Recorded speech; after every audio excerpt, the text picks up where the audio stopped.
John 3, verse 18, anyone who believes in him is not condemned, but anyone who does not believe is already condemned, because he has not believed in the name of the one and only Son of God.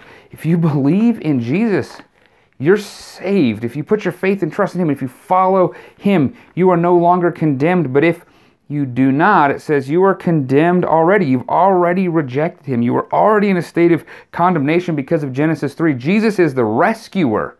We are all dead, dry bones, and Jesus is coming to bring back life.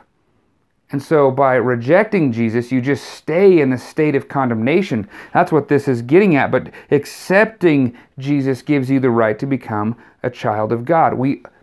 The entirety of this book talks about this condemnation and the need for a rescuer. It's the reason for the system of death that God instituted, like in Leviticus, where they have to sacrifice bulls. And be aware that sin is costly. Sin means death. In order to find salvation from sin, there must be death. And we find in this book too, this Jesus who came is the perfect propitiation for our sin. He is the perfect lamb. There's never the need for another sacrifice, because Jesus completed the sacrifice. His death was sufficient, where no other death with inside of creation was sufficient. But Jesus came from outside of creation, entered into this creation, sent by the Father, so that his death on the cross, being lifted up, that we look to, would bring about salvation that is unending and perfect. There is no need for another sacrifice. He is bringing about salvation. All who would believe in him